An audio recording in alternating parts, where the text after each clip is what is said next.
Welcome to Chasing That Neon Podcast. I'm your host, Adam Pope. Join me on each episode as I interview session players, songwriters, sidemen, and women, people with great stories about the music and musicians that so many of us still love. All right, let's get to it. Friends, today I have the honor of speaking with Mr. Ron Haney. He's a widely respected musician from Jackson, Tennessee, and he's a friend of mine. He's also the author of a new book titled The Man Behind the Man in Black, the W.S. Holland story. This book depicts the life and times of Johnny Cash's longtime friend and drummer known as Fluke Holland. After Johnny passed away, Ron Haney became Fluke's trusted friend, manager, and guitar player in the newly formed W.S. Holland Band. I had the honor of meeting W.S. and Ron years ago when I first moved to Tennessee. My first musician contact in town was a guy named Jack Props, who is also a well-respected drummer, and Jack is a guy who cherishes these legendary musicians just like I do. Well, Jack invited me to see W.S. at a show in Lawrenceburg, Tennessee. I was like, hold on, the guy that played for Johnny Cash? He goes, yeah. He said, let's go. I'll introduce you to him. Well, I was excited as I could be. So we rode down, we went to Lawrenceburg, and after the show, W.S. invited me onto his tour bus, and then to ride with him on the bus to Shoney's. You got to be kidding me right now. I couldn't believe it. I was so excited. When we got to Shoney's, we were sitting there eating, me, the band, and my friend Jack. W.S. told me to go and get my guitar and play some songs right there in Shoney's. Now, there were a lot of people in there, but that didn't stop me. I went out, got my guitar, brought it back in, and I'll never forget how I sat at that table with all the people around, and I played a song while this white-haired big man who was once Johnny Cash's drummer slapped out his iconic train beat on the table right next to a plate of bacon. In my head, I was thinking, that's the same guy who played for Carl Perkins on Blue Suede Shoes. He played at Sun Studio when Elvis walked in and jammed with all of those boys in what became known as the $1 Million Quartet. W.S. played on Ring of Fire. I mean, everybody knows that song. He kept the beat at Johnny's prison shows, Folsom, San Quentin. He played for presidents, the Queen of England, all over the world. And now, for goofy little me, here at a table at Shoney's in Lawrenceburg, Tennessee. Now, I never would have had this opportunity if it weren't for Jack Props inviting me to ride down with him to Lawrenceburg, Tennessee to see this show and get to meet W.S. Holland. Of course, Jack knew W.S., so it made it pretty easy to end up on the bus and wind up at Shoney's. What I didn't know that night was the show would have never even happened if it weren't for someone else who was sitting at that table, Ron Haney. I had no idea how important Ron was behind the scenes in keeping Fluke out there in front of people. I'm not the only guy to have experienced W.S. like that. Almost anybody who met him and sat with him long enough had the same experience I had. He was warm, witty, and the perfect mix between Southern charm and an old country boy who could call out BS in his own way, even without the BS or knowing. My relationship with W.S. grew as he went on to join me and play as a guest drummer at the Bluebird Cafe. He also joined me and my band on Music City Roots, and at Renfro Valley in Kentucky we did a big show in Gallatin one time on the square. Ron Haney was there for all of those. Of course, I can't forget, I got to record at Sun Studio with Fluke Holland in Memphis back in 2013. That's where it all began for him with Carl Perkins, and there I was back in that same room with him recording my songs. What an honor.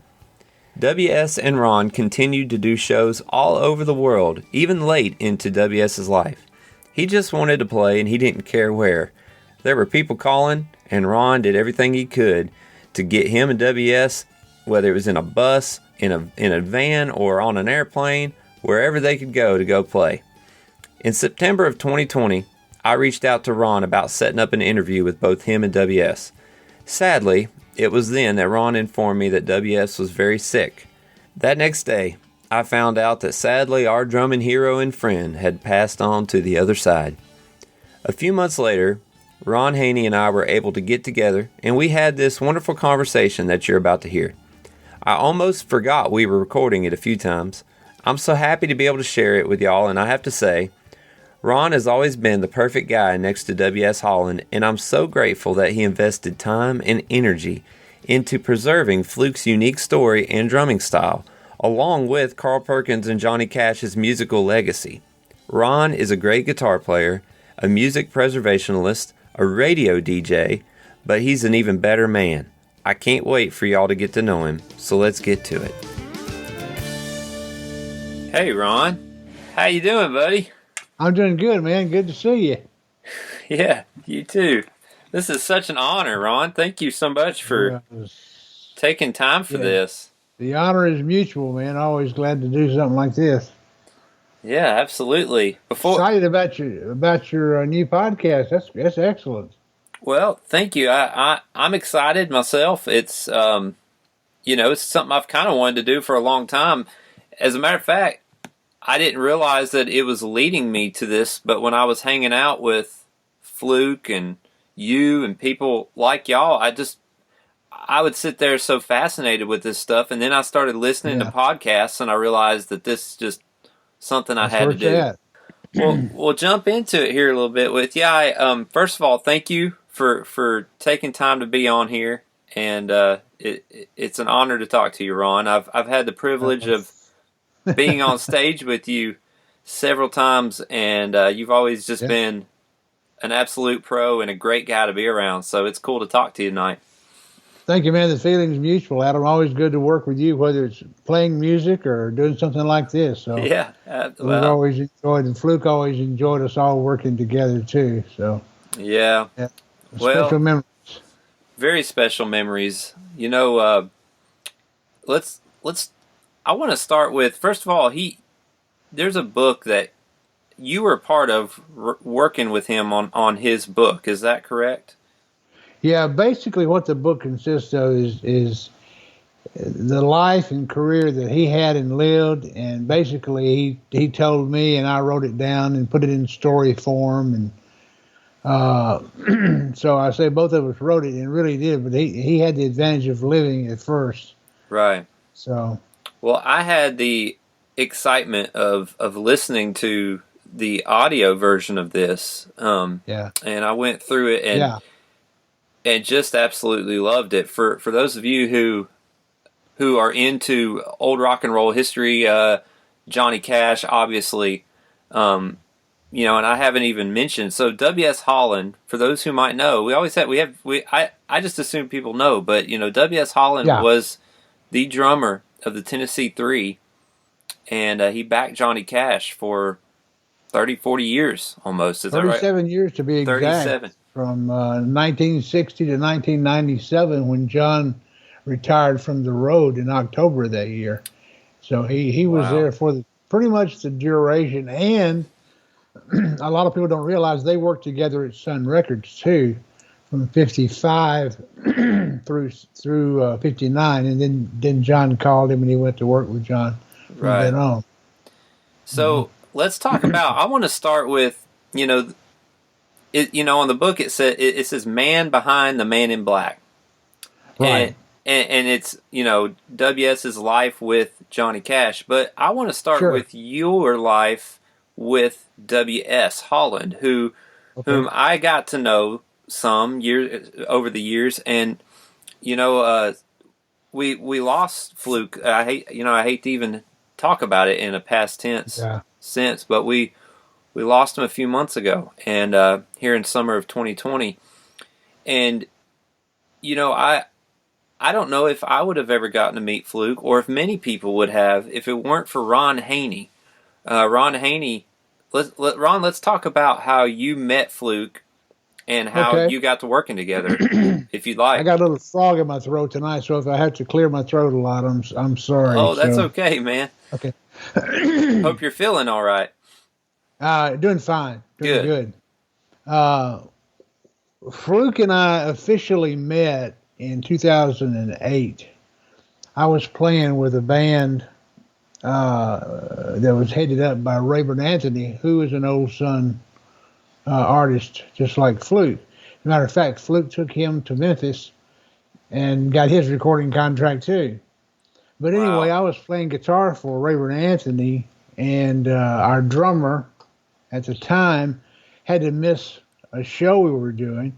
So Rayburn, being good friends with W.S. Holland, called W.S. and he said, "Sure, I'll come set in."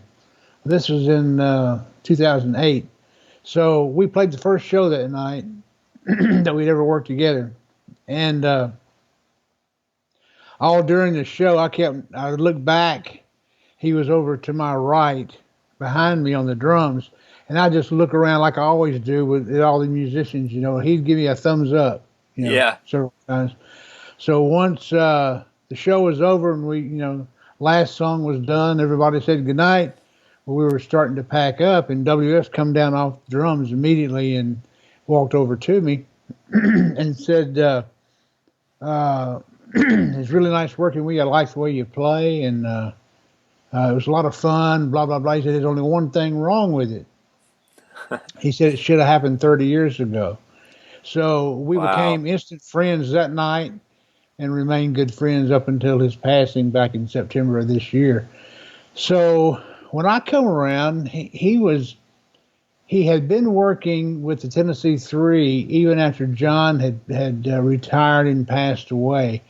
And they had a pretty active career. They were doing a lot of shows all across Canada and here in the U.S. And that particular incarnation of the Tennessee Three went away, and Fluke came home, and he was pretty much resigned just to play around here in Jackson, Tennessee, and the surrounding area with some of the local bands and some of the VFWs and stuff. Right. And we put together a project. I had a couple of guys from Branson come over and moved here and played guitar and bass. They were really good. And then another gentleman from up in Kentucky, Frank Hamilton, came and did his Johnny Cash interpretation, and it was really good. I mean, he sounded really like Johnny Cash. Wow. But that didn't pan out either.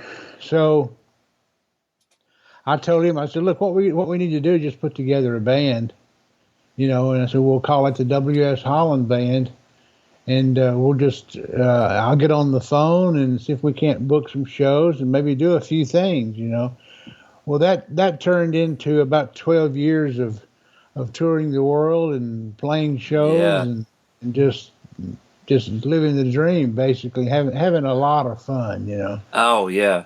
And we became good friends. Our wives became good friends. Joyce and Darlene's my wife. And so we all traveled together and just, as Joyce would say, we were making memories. And so that's what we did for 13 years. Well, you got to go to Europe. I saw you got to do a lot of stuff in Europe and sure, and all over the country. Here in the United States, and it is incredible that here in what many would think he would just kind of like you said, hang around Jackson, do some VFW shows, and you and him got together, started the band, and took off. Right. And I always thought that was so great. And anytime I got to the privilege to work with Fluke, I always got the privilege to work with you, and it was a great privilege. And you and him made a great team, and you have done so much for the legacy of Johnny Cash and Fluke Holland in all of the behind-the-scenes stuff you were doing to keep him busy. And I just want to thank you as a fan for what you have done. And this book, this book that just come out, he had so many great stories, and you have preserved them for everybody. Yeah. That's been one of my main functions for the past 13 years was archiving photographs, videos, and stories. Yeah. And he would tell me every so often he'd be telling one of his stories to somebody out on the road or even on stage, and he'd say, I know Ron gets tired of hearing these stories. And I said, no, man, I don't. I want to know them. There's coming a day when I want to know every one of those stories, word for word. And it paid off, because that's basically where the book came from, and it's where the audio that you gave reference to there, which is really not the book in audio form. It's just certain clips out of the book, and it actually came first, and then the book was written. So there's so much more in the book, but that was from an internet radio show we did. We did 42 episodes, I think, at JohnnyCashRadio.com. So we took those clips, make that audio, and then the book was an afterthought. It happened after that. Okay, But I see. really, basically, what I did was just what I knew to do, and that was to book entertainment, to play the guitar a little bit, and just really hang on and have a good time, because if you were around Fluke and Joyce, his wife too, you're going to have a good time. Oh yeah. Because I've told a lot of people they enjoyed life more than I guess anybody I've known. They just embrace the opportunity to get up every day and have fun and enjoy being together. And when we got to go out and play music, so Absolutely. it was totally a labor of love and something I really honestly and sincerely, Adam, believe God called me to do. Oh yeah. Because just the way it all fell together. No doubt. But we had a lot of fun. Well, I wanted to take time and recognize and honor that in you, because you've done a great thing, and I know a lot of people. It means a lot to a lot of people. So WS got his start it's weird. His nickname is Fluke, and people sometimes think it's because of the fluke of how he got started on the drums, but it's not really. Could you tell that story? I can, and that's as good a story as any, because it actually is realistic. He got the nickname Fluke when he was just a teenager, and he lived in Bemis, Tennessee. He and his mom had remarried after his father had passed away when Fluke was 10. So there was a service station where all the guys would hang out, the teenagers would hang out. And so Fluke would go down there, and Fluke, being Fluke, he said he was born a little smart aleck, and he grew up to be a big smart aleck, but he would always have something going on. But the guy that ran the service station, I can't remember his name, but if Fluke was in there helping him work on a car or doing something, he would, trying to be funny, he would say, "Hand me that flukus. Give me that flukus, maybe a wrench, maybe a hammer, but hand me that flukus." And they'd go, "What? What are you talking about?" Yeah. So when the guy would see him coming up to the service station, he said, "Well, here comes Fluke." Right. And that's where it came from, and it stuck. There are people literally around the world that know him as Fluke more than they do WS. They may get the WS mixed up and say WC or WT, but that Fluke, they know who Fluke Holland is. Right. And was, and that's the true story. But it really intermingles with his life and career, because so many things were Fluke happenings.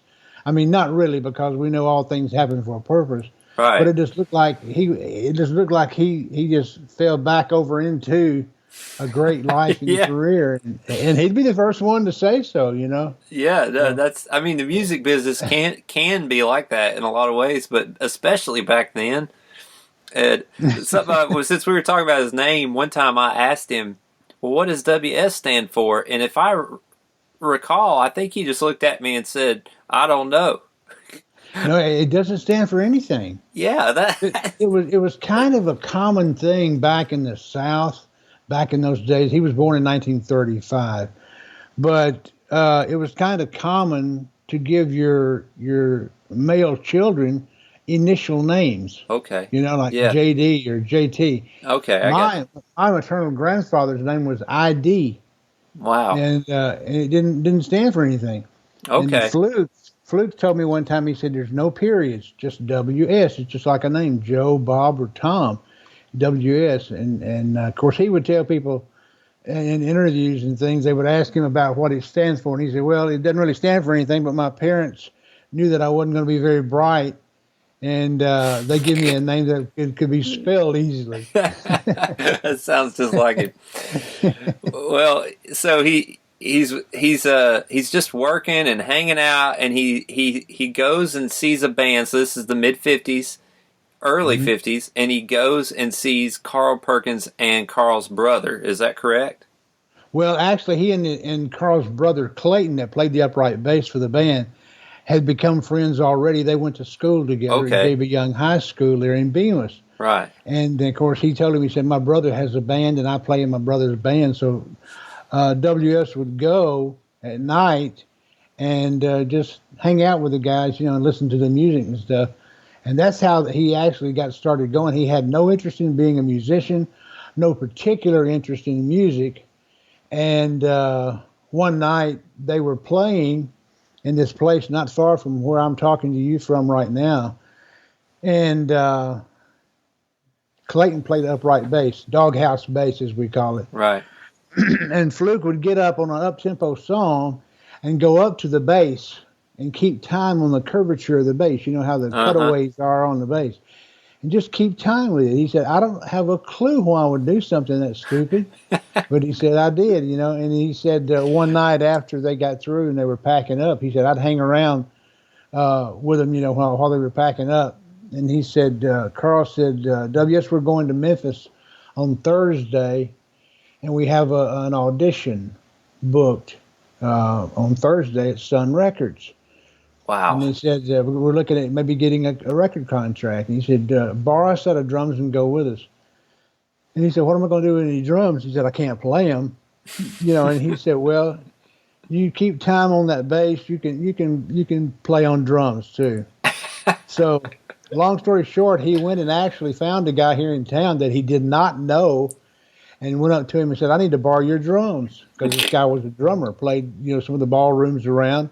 By the name of Slick Glisten. Yeah. And he said, you going to borrow my drums? He said, you can't even play drums. He said, well, if you'll loan them to me, I'll be playing by Thursday. So, and he did. He took them to his mother's house. He set them up backwards. Instead of having this sock cymbal or the hi-hat over on the left, he had it on the right. Right. He said it just made sense to me because I wouldn't have to cross my arms to play like most drummers, He played an open hand style. Yeah. And Fluke was naturally left-handed. So it kind of worked to his advantage there too. Right. So they went to Memphis and played an old song for Sam for the audition, a song called Movie Mag. And it's a song that Carl Perkins wrote, I think, when he was 14 years old. And it was a song about an old country boy, old farm boy, sharecropper boy, taking his girlfriend Mag to the movies on the back of a mule. And that's what the song was about. And there was something about the song that Sam Phillips liked. Really? He signed him to a recording contract that day.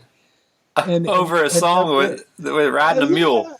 Exactly. And W said on the way home, he said it was so ridiculous because on the way home, he said they were joking back and forth about how we went down there and got a recording contract and can't even play, and stuff like that. So that would have been great to have been in that car and hear that conversation. Oh, yeah. But that's where it started. My goodness. It is, it's truly a crazy Fluke thing how first of all, I can see him walking up on stage and playing on the side of a bass. Yeah. Because that's something he would do anyway, just for fun. That's just having fun. Yeah. Exactly. And he is WS was always a natural born entertainer. Just the way he sat at a table in Shoney's and what would happen just to sit there with him was entertaining in itself. It was amazing. You're right. So he records a few sessions with Carl Perkins at Sun Studio. Right. And now comes Blue Suede Shoes. Right. That was 3 sessions in. That was their third recording. Unbelievable. So 3 sessions in, he knows enough to go, well, it's one for the money, but he knows enough to do that. Exactly. And that song becomes a massive, massive hit for Carl Perkins and Sun Studios. It did. It sure did. Yeah. Carl had just written that song. And just like a matter of days before. And of course, Sam was always saying, well, what are we going to record? What do you want to record? And by the way, that brings up a good point.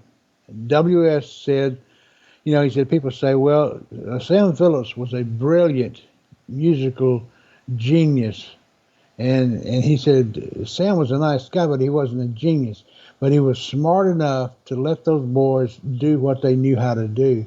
and that was played that old rock and roll music. And Oh so he yeah. would say, well, what are we going to record? And Carl told him, I've got a song called Blue Suede Shoes. So he said, let her rip. And that's Wow. where it came from. That's where it came from. Well, and at this time they're touring with Johnny Cash, correct? On the weekends. Well, at this time, that was in December of, no, it was back in December of 55 when they recorded Blue Suede Shoes. Okay. It was released on New Year's Day, 56. Wow. And Johnny came during the year of 55, so they were doing some shows with Johnny Cash, Carl Perkins' band with WS, and some of the other guys had started coming to Sun by this time, and Sun Records would book them. They had a little booking agency they put together. Right. And they would book them around the Mid-South area, the adjacent states and so forth. And so they were playing some shows at that time, but when Blue Suede Shoes came out in January of 56, and it really hit big. Then they really got to touring, and Elvis toured with them too. They did what they called back in those days a package show, which would be several bands on it. They just happened to be all Sun artists, But that's how their touring started, and that's how they started working with Johnny Cash. After John came, he and Luther and Marshall came to Sun Records, and they all became friends. I've heard Fluke say that the Perkins band and Johnny Cash's Tennessee 2, said that they all just kind of hit it off, became special friends and everything. They would travel in each other's cars because they all went in cars back in those days. Yeah. Wherever they go play. But that's how he got real close to Johnny and Luther and Marshall.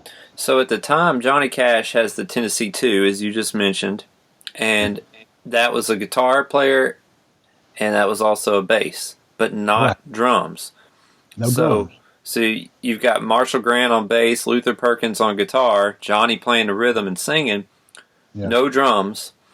Mm-hmm. And so let's jump to, well, actually, before we jump to Johnny, there was one thought I just wanted to ask you about. Yeah. I heard WS say on the audio stories of My Life with Johnny Cash, which can be purchased on the website, correct? Fluke Holland's website. So he talked about how he was juggling touring with Carl Perkins and also working for an air conditioning company. That's right. And how he would make a little bit more money on the road than he was making all week at the air conditioning company. Exactly. And the funniest thing was where he said, these pretty girls would want to hang out after the show and invite you out to a party. And he said, I never saw pretty girls invite me to a party when I was installing an air conditioner. Exactly. And that was a big role. Nobody ever asked me to stay over and have a party. Yeah. And they played down in Helena, Arkansas, which was kind of a hot spot at that time. And he said on the way back, they stopped to get a hamburger and said they had, I don't know, I'm going to say they had about $20 a piece. And he told the band, Carl and his brothers, he said, I'll work all week and make just a little bit more than this. And he said, here we are, come down here and got to play and made, in one night, made almost as much as I'm making a week. He said, you boys can do what you want to. I'm going to stay in the music business. And he did for the rest of his life. Absolutely. Carl is in a bad car accident. Was this in 56? Yeah, I think it was in 56. I forget the exact date. They were going to be on the Perry Como show up in New York. And it was Fluke, Clayton, and JB played the rhythm guitar, Carl, and another guy and I can't think of his name. It should be right on top of my head, but he was a disc jockey in Memphis, and he went with him to help drive on this tour. And they were up in the state of Delaware. It said it was, I think at the time it was the only 4-lane divided highway in the United States. Wow. And long story short, the guy driving, he had just taken over driving from Fluke. Fluke was driving. And he would stop and get a Coke out of a machine, a Coca-Cola, and he would rub it on his face to wake him up. He did that, and this guy said, well, Fluke, if you want me to, I'll drive a while. And he said, well, that'd be good. So he got over in the passenger side, and then this guy, I wish I could think of his name, I think it's in the book. But he drove and he fell asleep apparently because they run up on the back of a farmer's truck, and the farmer got killed. He was killed in the accident. And Carl had a broken back and almost drowned, and Fluke rolled him up out of the ditch to save his life. Fluke woke up sitting in the middle of this highway on the center line. Not a scratch, Wow. not a bruise, not a pain. He was on the passenger side, and that's pretty much where the car hit guardrail. You've seen these old-fashioned guardrail posts. They would use creosote posts and drive them into the ground. They went back to the accident scene later, and when the car hit it, it pulled 11 of them up out of the ground. That's how fast they were going. So the guy must have fell asleep and inevitably, put his foot on the accelerator or something. But Fluke was the only one that wasn't hurt, and his drums were in the trunk, and there wasn't a scratch or anything on them. So everybody else had injuries. And pretty serious injuries too. And that kind of took the wind out of the sails of all the success they were having at the time with Blue Suede Shoes. Is that correct? It did to some degree, Adam, but we talked about that, and he said, people say, well, about the time of the wreck, Elvis released Blue Suede Shoes. Okay, Carl had already released it in January of '56 that year. Then Elvis came out with it, and everybody said, well, that's what happened to Carl's career. That he was out of whack, and Elvis got all the glory. But it was Elvis. I mean, he could record Happy Birthday, and outshine a lot of artists on this. So it wasn't. I don't think it was really as much that as it was just the fact that it was Elvis that did it, and he had better distribution, and by this time he was doing some things, and that's about the time I think he went to RCA, and they probably put a lot more promotional money behind him. For sure. But it did have a bearing on Carl's career to some degree, but I don't think it's as much as sometimes people seem to think. Gotcha. So WS within a few years is back in Jackson, and he thinks he's done with the music business. Is it in 1960? After Carl and Blue Suede Shoes, that began to wane. WS met another guy by the name of Carl Mann, who recorded Mona Lisa. He had had a million seller on Mona Lisa at Sun Records. He carried Carl Mann to Sun Records and got him a recording contract. Well, he inevitably became Carl's manager and played drums for Carl, and they did some touring with Carl too there for a while. But then about 59, 60, it was late 59, I guess it was. That situation changed too, and Carl had a pretty bad drinking problem in those days. And Carl's still living, by the way. He just beat COVID, I understand. Wow, I'm not surprised. He's still with us, man. He's tough. That's awesome. But it's when Johnny Cash called him, and Joyce and Fluke had married on Valentine's Day 1960. And he had got a job, go to work, do the marriage thing, Right. And John called and wanted him to do 2 weeks. And he went to do 2 weeks with him, and it turned into 37 years. What a career. My goodness. So he's Johnny Keys. The Tennessee 2 gets renamed the Tennessee 3 at this point, because Johnny, he loved having that train beat behind him like that. I mean, he did. Yeah. And all the train beat was, Fluke Holland doesn't get the credit that he deserves as an innovator. He would innovate not only music but other things he would do. He was an innovator, and he innovated that train sound because he heard what Johnny was doing. Johnny would put a dollar bill in between his guitar strings and just get that snare sound. And so Fluke said, I wanted to do something that would complement that or be able to replace it, And so that's where he came up with he has some great stories about how he actually created these different sounds that basically only Fluke Holland does, And that's true. I mean, a lot of drummers try to mimic what Fluke did, and I have yet to hear any of them nail it because he had such a unique way, and I think it was his his approach to it was not one of, well, here's a set of drumming rules, and within that understanding, I'll try to create. Yeah. He just did whatever. It's like, oh, that's what Johnny Cash. Yeah, he just heard it. In his head. He heard it in his head, man, and he just knew how to do it. He just absolutely. That was one of the gifts he had. He could hear something, or see something, and he could innovate it. He could take it a step further, or he could make it his own. Kind of like Johnny Cash did with most every song he ever did. Mm-hmm. If you wrote a song and Johnny Cash recorded it, forget it, man. It's Johnny's song now. Oh, no doubt. That's the way Fluke was.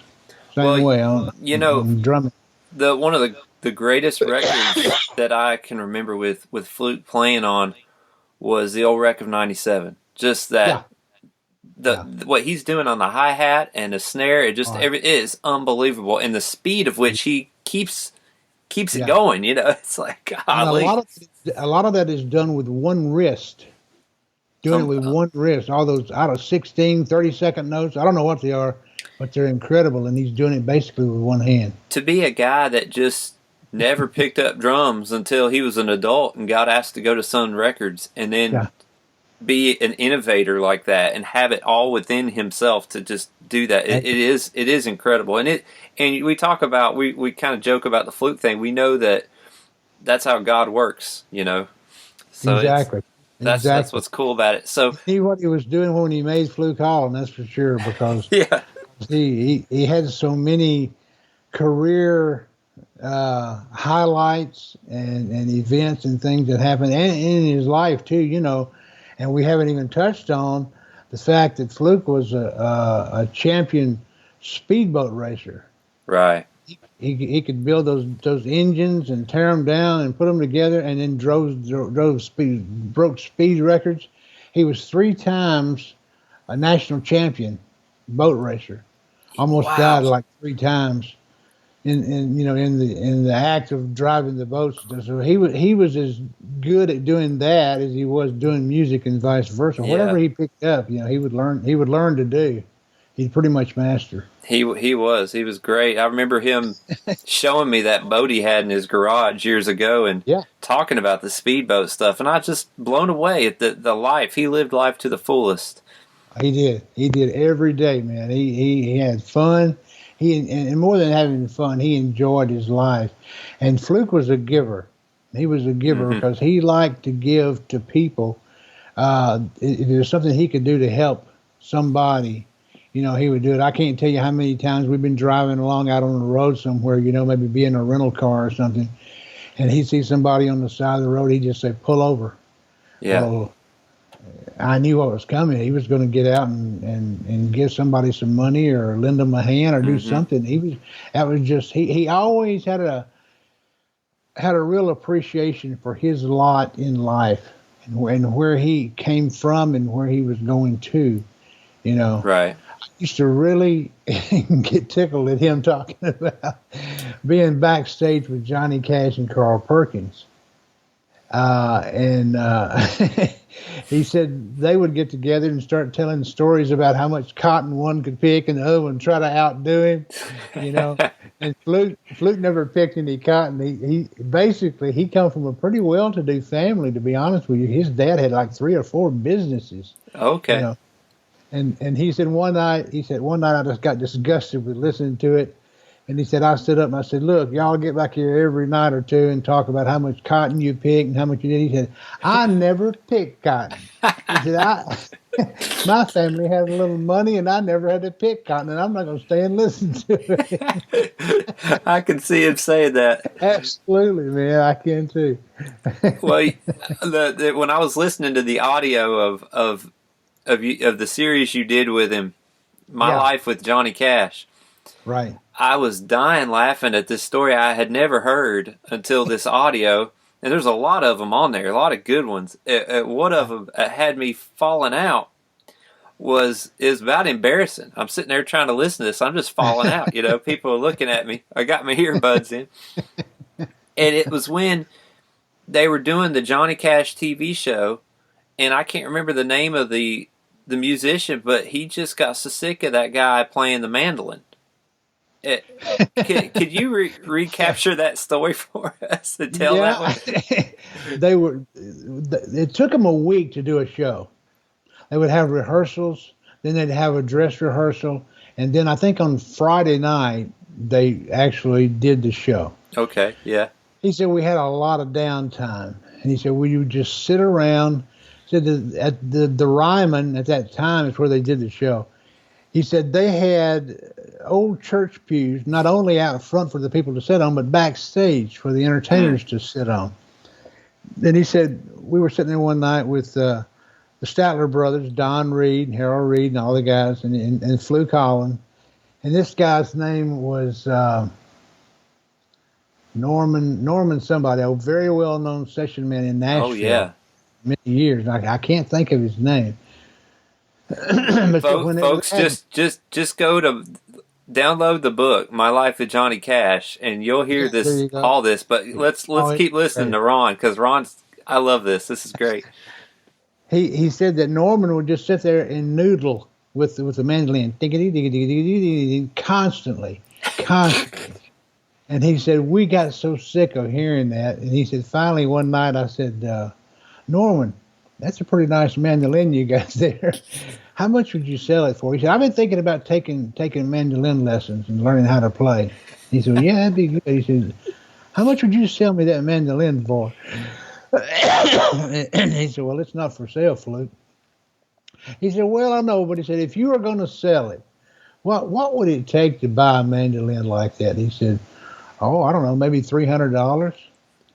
And he said, I don't know where we got the money, but between us and the Statler brothers, he said, we raised $300. And he said, I give it to Norman. He said, he said, I'm buying your mandolin. So he said, he sold it to me.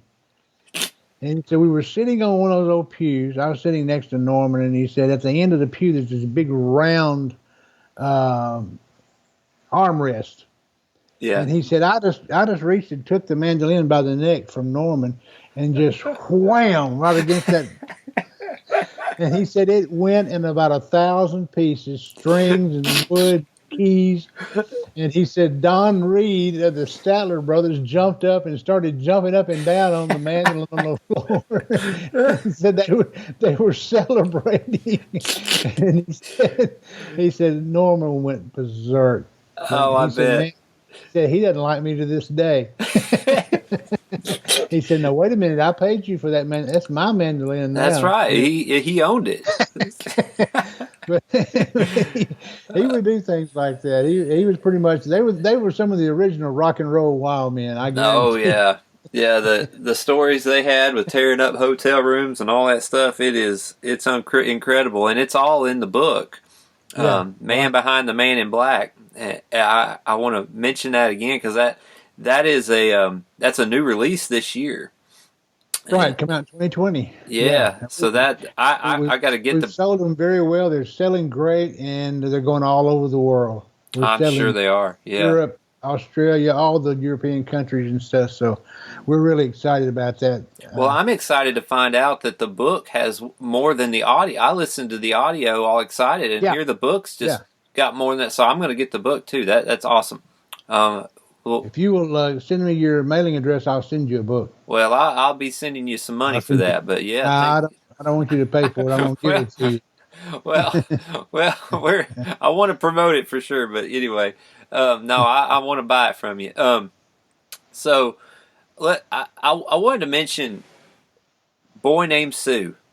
Yeah. So first of all, Boy Named Sue is one thing, but the iconic prison shows live at Folsom Prison in 1968, and in 1969, Johnny Cash at San Quentin, which, by the way, that was the first one I listened to. I had heard the single Folsom Prison off of that album for years on the radio and stuff, but when I went in Walmart and bought me a Johnny Cash album, the first album I bought was live at San Quentin, and I'm not really sure why. It might have just been the only one there. Maybe. And I was blown away. It changed my life, and the reason it did, I wanted to be a songwriter when I heard that. Mm-hmm. I mean, I loved country music, and I loved the entertainers, but when I heard Johnny coming out of my car speakers singing San Quentin, You've Been Living Hell to Me. Absolutely. I was freaking out. And so when I got to meet Fluke Holland and know that he was on these records and he was there, he was on stage, and I still get chills.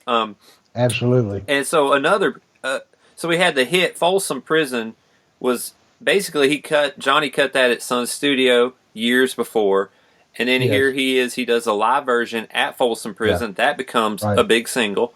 So now the next year, Columbia is all excited. Let's get another album in the prison, which they weren't excited originally, correct? No.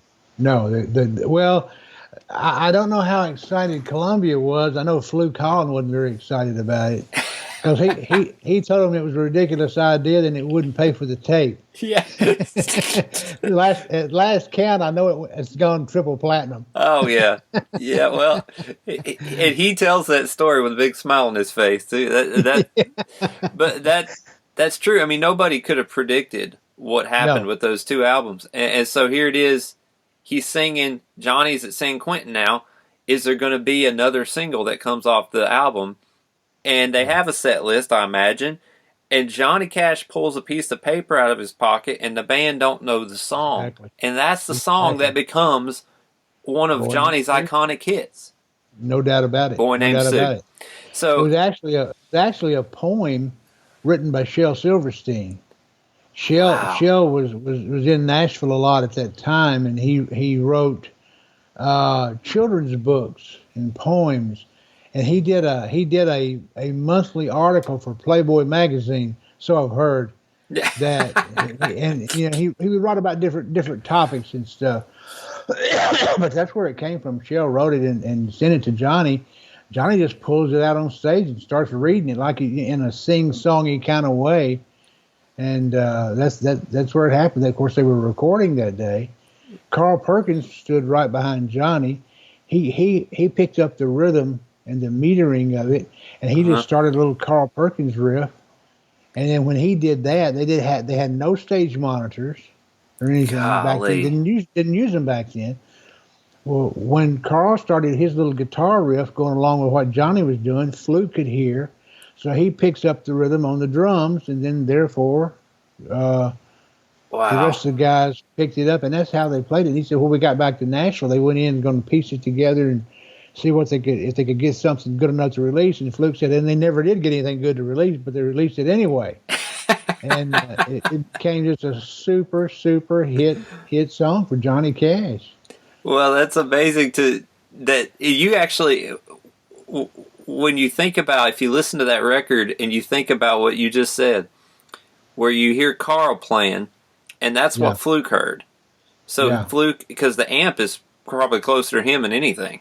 So he's sitting there listening to Carl Perkins play guitar. Exactly. And you can tell that when Carl digs in a little bit more and gives it more volume, that's when Fluke does it. And they're connected. That's right. They exactly are. Here a few months ago, I had the opportunity of my good friend Stan Perkins, which is Carl Perkins' oldest son, invited us over to play some music and just hang out. And we did, and he takes the guitar case down out of the corner, lays it down on the floor and flips the clips and opens it up. And it's, I forget exactly what kind of guitar it was. He said, this is the one Dad played on Boy Named Sue. Oh, my goodness. It was almost a religious experience, man, sitting there looking at that, and thinking about the story of how that song came about. And it's just amazing, man. Yeah. Well, and what a cool thing that Johnny Cash brought Carl Perkins back out on the road with the Tennessee Three. I mean, that's just that added a whole nother dynamic to their show and their sound. But it did. So cool. So, what do you feel? What is your take on the impact of the Johnny Cash TV show? The way that impacted the music industry in Nashville, in particular. Yeah. I think it was totally innovative for its time. It was unique, and the best thing that ABC TV ever did was they give Johnny Cash free reign to do what he does. Excuse me, and they let him suggest guests. if you remember, if you go back now and look at the old reruns of those shows, it was very unlikely guests that Johnny had. All the country music shows back then used country artists as guests, but Johnny didn't. He kind of used what was contemporary at the time. People like Ray Charles, Bob Dylan, Linda Ronstadt, and there's just so many of those guys. So that show left a lasting impact on the TV industry, on the entertainment industry, and certainly on country music, because it showed that you can branch out a little bit and do different things within the confines of your main genre and so forth. And I think that's what that show will be talked about and remembered for a long time, because it was that way. So I think it had a major impact, and it told people like you and I. Of course, it's way back before your time, but I remember when it was on. But looking back at the old ones, it's inspiring to us even now to know and realize that they did something totally different, and it worked great. It worked beautifully. So don't just stay in your little box. Be willing to kick those sides out if you need to a little bit. So that's what John did. Johnny was fearless, and what I also love is that you look through the decades of his career there. Yeah. Right behind him is Fluke Holland. That's right. You go through YouTube and you just look, from the TV shows in the 60s that he was doing, the appearances, all the way up to the actual show Johnny had, and on into the 80s and 90s. And Fluke played for presidents, the Queen of England. Yeah. Prisoners. Carnegie Hall. My goodness. Prison shows and TV shows, major TV shows, and every now and then I'll come across a YouTube video of some other major deal that they did, and there's old Fluke Holland right there in the middle of it. Right. PBS has been running a Johnny Cash show. I forget what it was, but they've been running it on their national PBS station and so forth. And there's W.S. Holland right there behind John. Wow. So it's just he had I think they really had an influence on each other. W.S. They had a very special friendship, but they had a very special working relationship as well. And he put a lot of stock in W.S. Holland, and they were confidants. They really were. No doubt. Well, Fluke made a big impact along with Johnny's music, and I'd like to mention this, that the podcast is about Fluke. It's about you, Ron, and Johnny Cash, kind of all three of y'all. But I want to mention, just jumping off of what you said about Fluke and his big heart that he had. Yeah. How generous he was. He's a giving man. Oh, absolutely. I say all this to say that the podcast ain't about me, but I want to mention something that I experienced with WS. Yeah, sure. I had just moved to town, and I didn't know. I knew one guy, and his name was Jack Props. Yeah. And Jack, he was the one guy that kind of knew people in the Nashville area.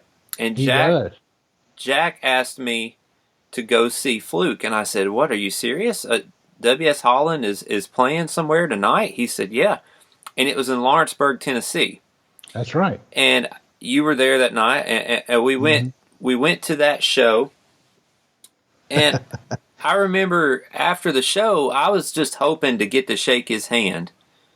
Yeah, and I thought that'd be exciting. Sure. Not only did I get to shake his hand, he put me on the bus and took me to Shoney's.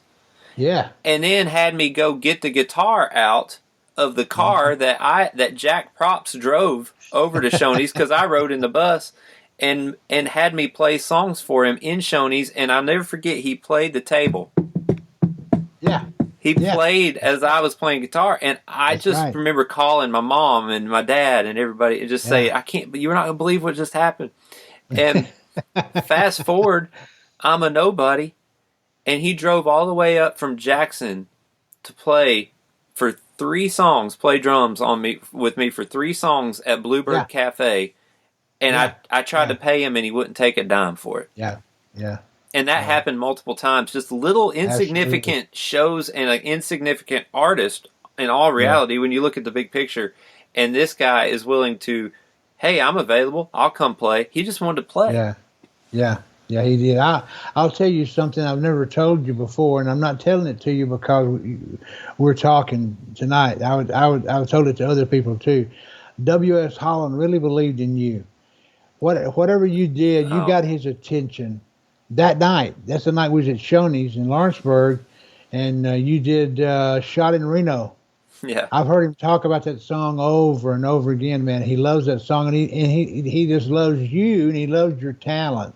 So it was a genuine, you could say once in a lifetime thing that just really everything was aligned and everything happened well, because I know you guys became real good friends that night, and then you and I became friends that night, and Jack Props is a great friend of ours now too. We work and play some shows with Jack and everything. Absolutely. So that's the way it was with me for 13 years. It was just one instance after another. And Fluke made it special, man. He really did, because he had a real genuine appreciation of talent, and he helped so many people either get into the business or to advance their careers in the music business and stuff that people really don't know about. It was all done kind of behind the scenes and everything, but he really loved helping young artists like yourself at the time get things started and do some things and just be appreciated and noticed. That meant a lot to WS. Sure. Well, he really did. He was a genuine guy. He had kind of a gruff exterior sometimes, and in some people's impression of him was he was kind of arrogant. That was just WS, because I think he would let people in he wanted in. Absolutely. You know? And I think he had a sense of knowing some people he didn't want to let in. You know. Well, he had a good sense of people, so he knew. He did. He did. He really did. I think in his own personal life, not to get real personal about it, but I think losing his dad at the age of 10 years old, and we've sat and had several discussions about his life and growing up. He's taken us down to Saltillo, my wife and I, and he and George 2 or 3 times. And George would say, they don't want to go down there and see all that old stuff. And he'd say, well, I want to go see it.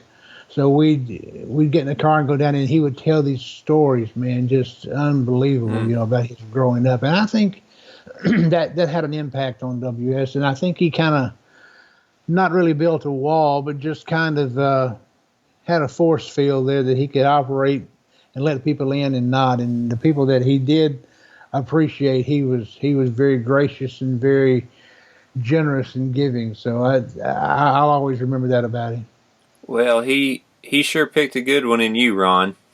Thank you, sir. Yeah, I appreciate you saying that. I'm glad that I've gotten to know you through him, and even we get some. There's some several big shows that he got to help me be a part of, and get on, because he was willing to do it, and you were willing to go through all the trouble of all the logistics and all the set lists and all the things that we would get you involved in, and you just y'all both had such a great presence, great attitude, and of course you that's just who you are, but that's why y'all made a good team, and I'm very grateful.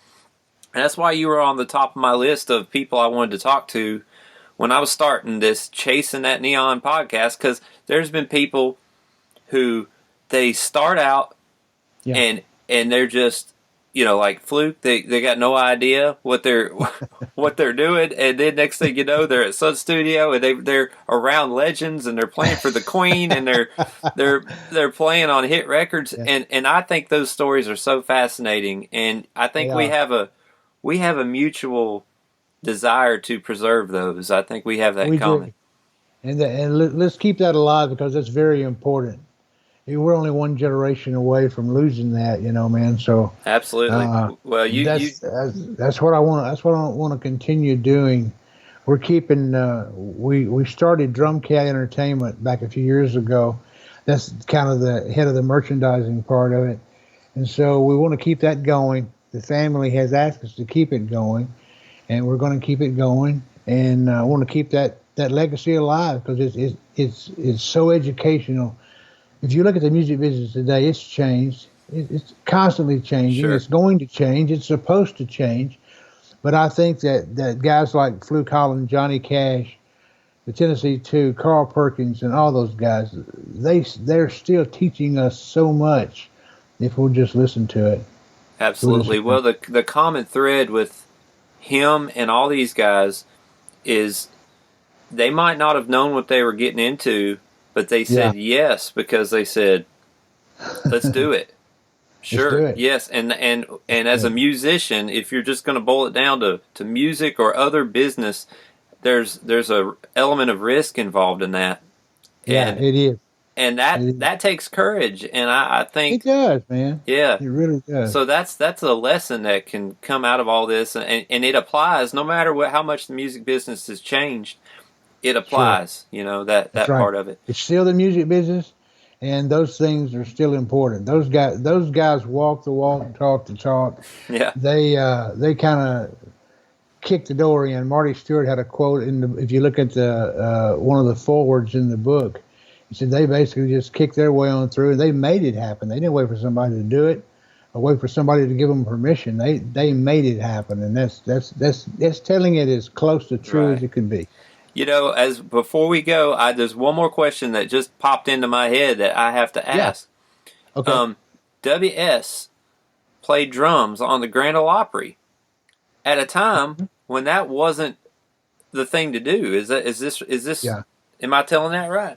You're telling it exactly right. He has the distinction of being the first drummer to play a full set of drums on the stage of the Grand Ole Opry. And it, of course, was back when it was at the Ryman. And he said he was there one night. Johnny called him the night before at home here in Jackson and told him, he said, Fluke, we're doing the Opry tomorrow night.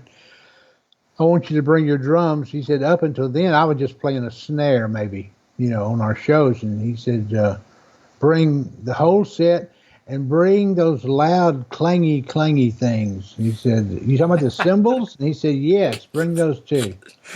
And that speaks of W.S. Holland, but it speaks of Johnny Cash. He was an innovator too, man. Yeah. So he said I loaded them all up, carried them, and went through the stage door. Was setting up on the stage of the Grand Ole Opry, and there again, I can't think of the guy's name. He was the head of the Opry. Was it Jim Denny?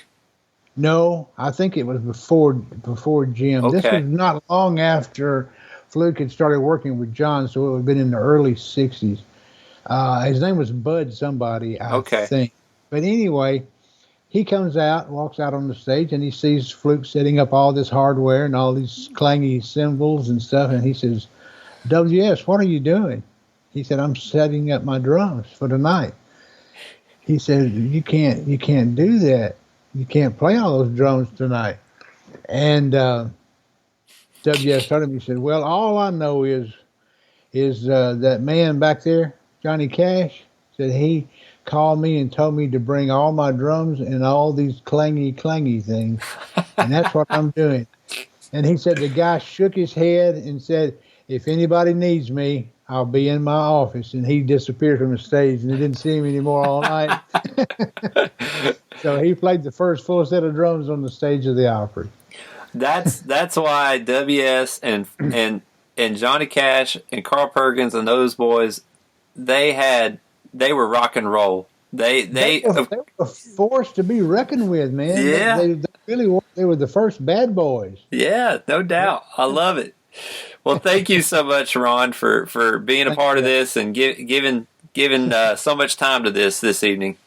It's an honor. Thank you, man. I'll leave you with a W.S. Holland quote. I've heard him tell people this all over the world, literally, and I'm sure he's told you before, but thank you, man, for having me on. It's been a blast, and I wish you all the best. Hope to see you again real soon, and I'll leave you with a quote of W.S. Holland. Thank you for being my friend. Well, thank you. It's an honor, and thank you for being my friend, Ron. You have a great night, buddy. Y'all check out Man Behind the Man in Black, the W.S. Holland story, the new book that's out. Be sure to get it. Yeah. How about the website, wsflukeholland.com? wsflukeholland.com, and that's where you can find Drum Cat Entertainment, the merch, all that stuff. Yeah. Great albums. There's CDs on there. So, yeah, thank you, Ron. Have a great night, buddy. You too, sir.